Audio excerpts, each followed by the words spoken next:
Sebelum masuk ke materi kita, alangkah baiknya kita berdoa terlebih dahulu. Dan perkenalkan, nama saya Aditya Pratama. Nama saya Heruko Amabel Ramudita. Nama saya Ahmad Farhanul. Nama saya Julian Raffi Prasetya. Nama saya Andika Satria Joy. Nama saya Setiawan Effendi. Kita buka dengan doa Bismillahirrahmanirrahim. Tonton videonya sampai akhir. Wih. Oke, pada kesempatan kali ini kita akan membahas tentang profitabilitas. Sebenarnya profitabilitas itu apa sih? Mari kita bahas. Profitabilitas itu adalah kemampuan suatu usaha atau perusahaan untuk menghasilkan laba atau keuntungan dari aktivitas bisnisnya. Secara sederhananya adalah profitabilitas itu untuk mengukur seberapa efektif usaha tersebut atau keuangan di perusahaan tersebut. Nah, kalau laba yang dihasilkan besar dibanding modal, berarti profitabilitasnya tinggi. Lalu, tahu nggak teman-teman, kenapa profitabilitas itu penting? Yang pertama, mengetahui usaha kamu untung atau tidak. Yang kedua, mengukur kinerja bisnis. Yang ketiga, jadi dasar buat ngembangin usaha. Yang keempat, menarik investor. Profitabilitas juga ada faktor pentingnya, guys. Yang pertama itu ada harga jual, biaya produksi, efisiensi, dan jumlah barang terjual kamu itu berapa. Makanya kalau soal bisnis bukan berapa banyak produk kamu itu terjual, tapi tentang soal pengeluaran modal yang kamu keluarkan juga. Itu juga penting, guys. Yang seterusnya yaitu jenis-jenis profitabilitas. Jenis-jenis profitabilitas yaitu ada 3 macam. Yang pertama yaitu margin laba. Margin laba adalah seberapa besar dari laba tersebut. Terus yang kedua ada ROA. Apa itu ROA? ROA yaitu return on asset. Return on asset yaitu seberapa besar aset yang dihasilkan laba. Terus yang ketiga ada ROE.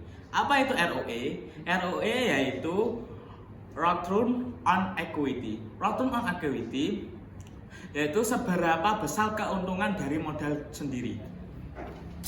Oke, kita akan masuk ke studi kasusnya di usahaku ya. Sebelumnya itu tadi kan teman-temanku udah pada nyebutin apa profitabilitas, apa jenis-jenis profitabilitas itu, apa faktor pentingnya. Oke, kita kutik semuanya di kasus usahaku ya. Oke, kita mulai dari usahaku yang bernama Getuk Mas Joy. Untuk modal awal itu 350, itu pure modal awal. Nah, perharinya tuh dapat berapa sih? Kalau di usahaku itu laba kotor itu di 1 juta. Nah, 1 juta itu nanti dikurangi sama modal awalnya tadi 350. Jadi itu laba kotornya di situ. Berarti 650. 650 itu laba kotor. Belum ke yang laba bersih. Kalau laba kotor itu ditambah laba bersih, satunya itu yang buat kayak air, listrik, terus sewa ruko, itu pasti ikutnya ke laba bersih. Dan bayar karyawan, jangan lupa. Yang pertama, bayar karyawan tuh berapa sih? Kalau di usahaku itu sekitar 50.000 saja. Tapi itu kerjanya di jam 12 sampai jam 6. Dan itu intens kerjanya di jam 3. Nah, lanjut ke konteksnya. Itu sesudah itu masuk ke laba bersihnya yang ke ruko. Ruko juga kalau 1 bulan itu per bulan, enggak 1 tahun ya teman-teman. 1 bulannya itu 1.500.000. Nah, jika dijabarkan perharinya cuma 50.000 untuk sewa ruko di punya aku ya. Terus buat beli air, listrik itu masuknya aku total semua juga di 50.000. Jadi hasil dari 650 tadi digabungin jadinya 150. Berarti itu 650 dikurangi 150 kan jadinya 500. Apa nggak enak tuh kerja di punya aku? punya usaha sendiri, udah mahasiswa dapatnya segitu. Eits, tapi jangan salah dong. Studi kasus ini yang udah berjalan di 1 tahun ke sebelumnya itu tuh udah berjalan di aku ya.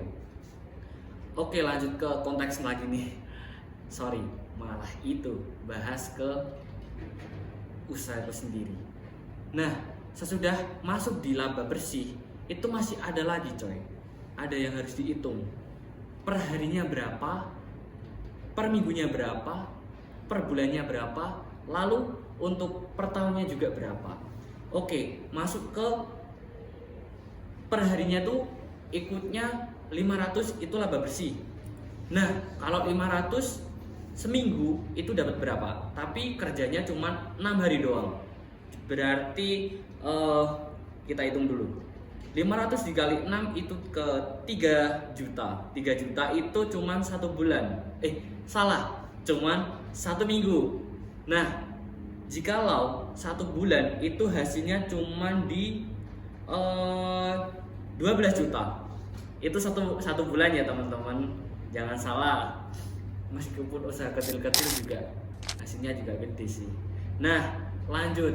Kalau per tahun berapa sih jadinya? Kalau digabung semua itu di sekitar 258 jutaan. Gimana guys? Bagus gak itu? Nah, lanjut ya. Itu masih belum kepotong. Di punyaku juga tuh enak teman-teman. Kayak usahaku itu, semisal habis lebaran itu full libur. Tidak ada yang namanya kerja lagi 1 bulan. Oke, kita hitung lagi.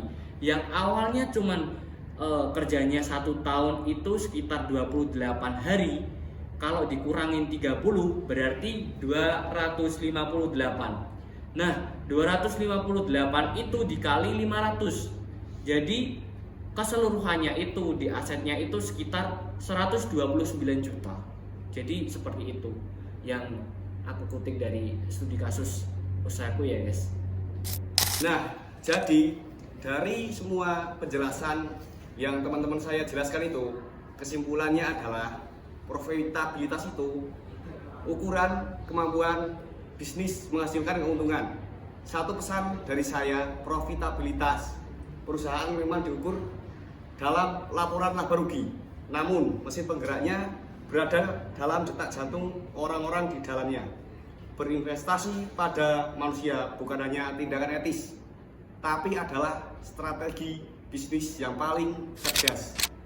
Terima kasih, sekian dari kami. Semoga video kita bermanfaat bagi kalian semua penonton setia kami. Kami ucapkan selamat tinggal dan terima kasih.